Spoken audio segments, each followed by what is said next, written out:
probably going to end up being my master's thesis when I go into grad school, hopefully next year. And I wanted to look at a piece of very obscure literature and analyze the historical importance and context to it.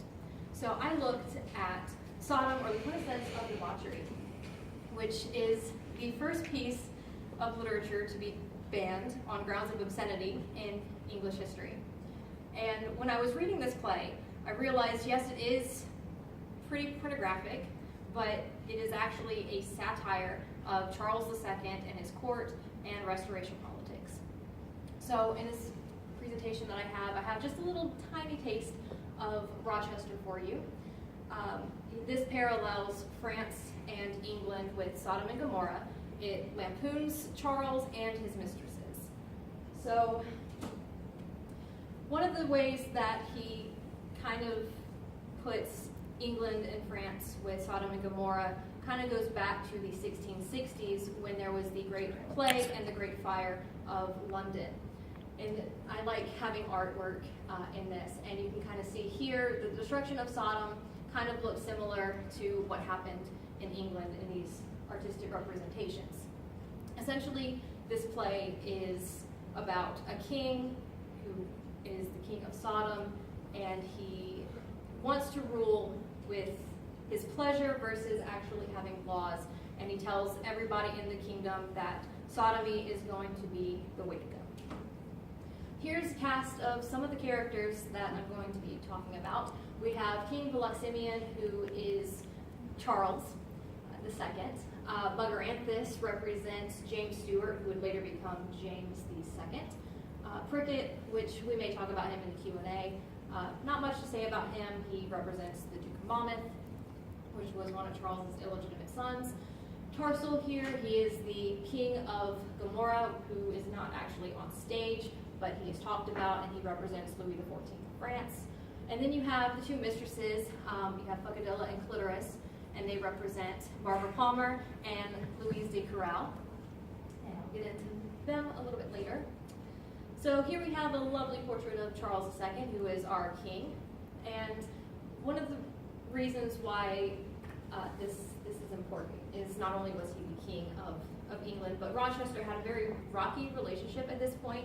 This play was written in 1676, and it was published in 1684, 4 years after Rochester's death, which, based on the material that we're about to get into, there's a good reason why it was after he died before it came out. He would have gotten in some serious trouble if this was ever performed. Now, there is speculation as to whether it was performed or not, at least one time for his court.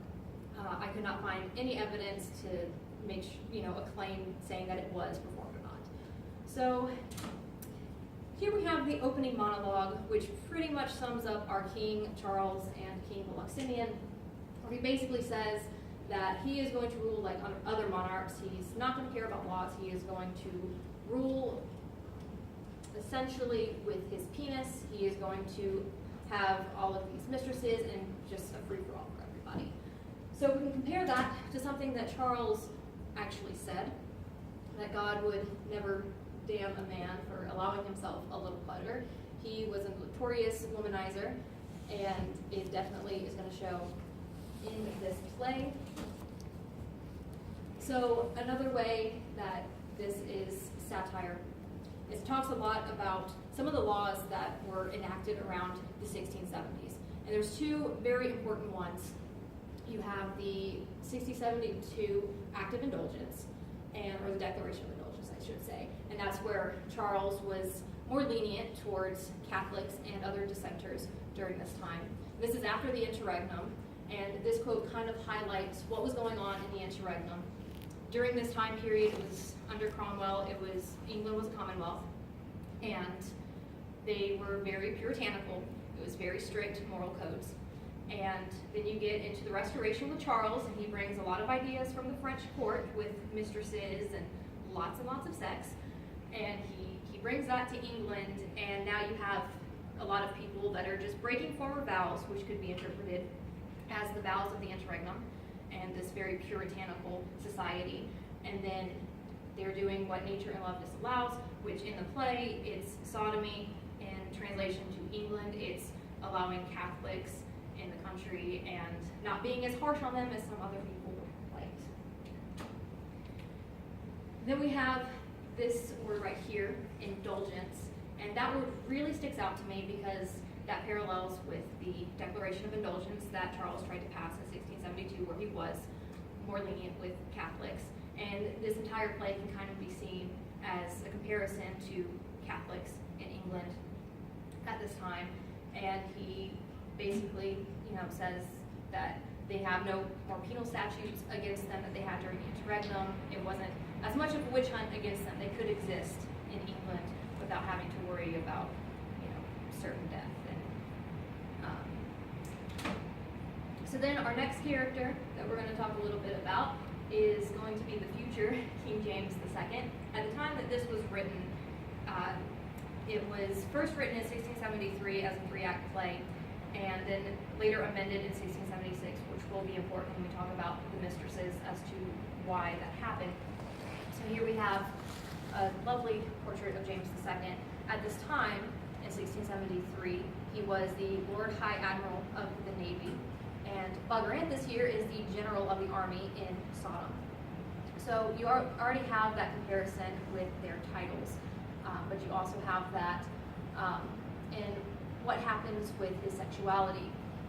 Bagranthus, he's the right-hand man of Charles, which James is Charles's brother, and he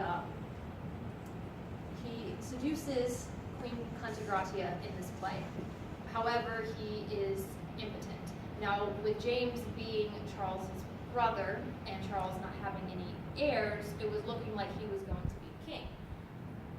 I mean, no worries, right? Unfortunately, there were some problems because in 1673, he came out as Catholic, he converted, and this was a huge deal. Just because they were more lenient with Catholicism doesn't mean that they want a Catholic king. They've already had tons of problems with religion at this time. So there was this issue as to if he could rule, and the fact that he is impotent in this play speaks to his inability as a ruler, in the real life comparison. Then we get to one of my favorites, which is Louis XIV. He is not on stage. He is talked about. He gives a letter and a gift to King Philoximian, and I wanted to really look at the language that was used in this passage because, of course, he doesn't really have any lines, but he is referred to as the brother king.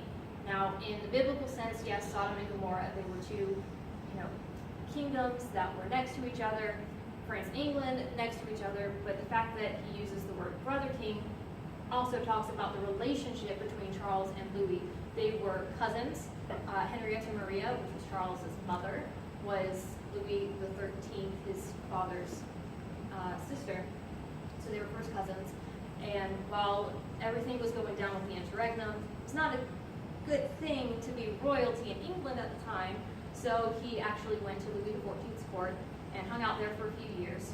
And in their relationship, as Charles takes power, he gets a lot of money, he gets a lot of resources from France because he has that close relationship. And at this time, France is Catholic, so there's another element to Catholics kind of coming in to England and into the king.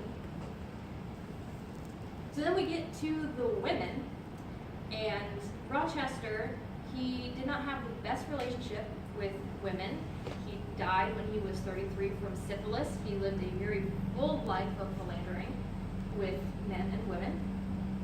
So he's kind of, he blames women for giving him syphilis.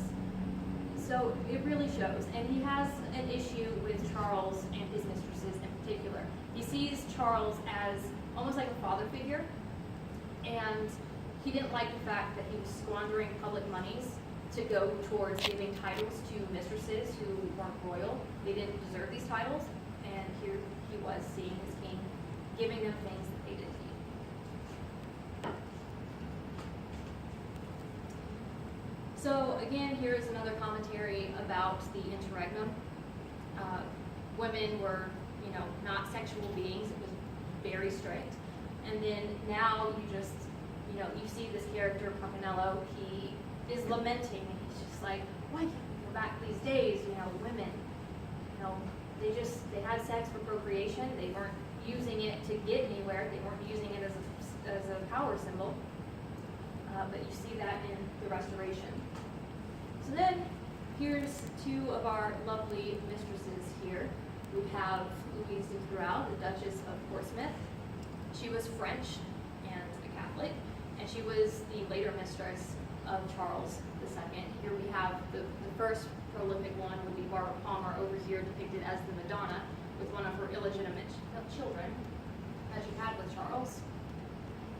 And I want to talk more about that painting that was by Peter Lely, which I also assert he is in this play as Virtuoso, who is the court dildo and merkin maker.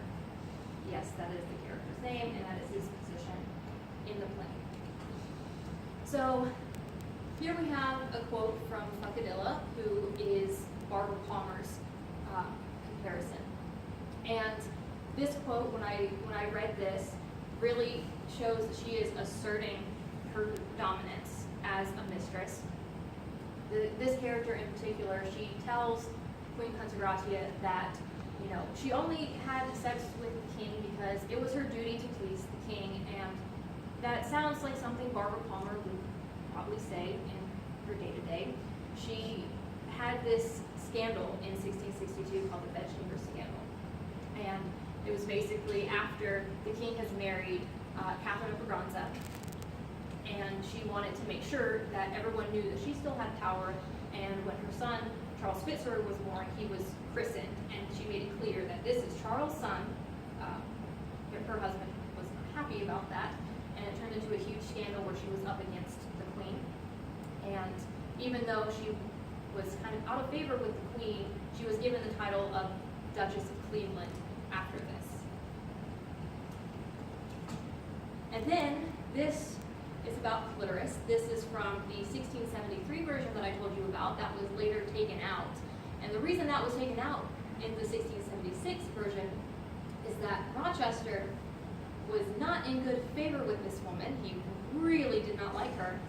And in this scene, this is after clitoris has told Queen Consagratia that she needs to have sex with Bagranthus because the king is no longer coming to her bedchamber. So she needs to satisfy her lust. And then she decides to go to the king and tell him of the queen's infidelity. And his response is pretty scathing. We get into some bestiality, and it's pretty disgusting. So it got cut out, and of course you don't want to go up against the head mistress of the king at this time. So Rochester thought it was best to just cut it out. I could not find this quote in the version that I had, which was the 1684 print edition, but I did read A Profane Wit by James William Johnson, which is a biography of John Wilmot, where he had a chapter and he did talk about this quote a little bit. So what does all of this mean?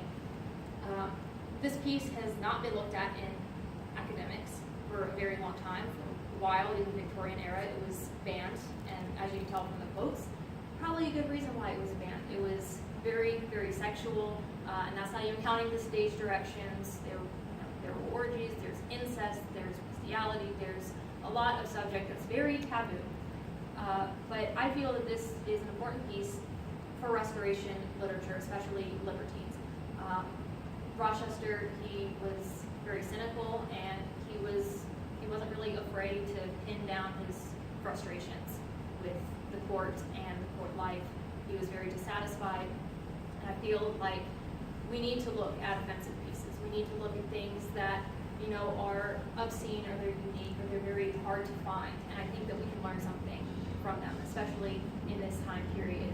The overwhelming evidence for political and social commentary with the laws and the religious reformations and things like that. So I do think it's an important piece, even if it is very vulgar and pornographic. Thank you.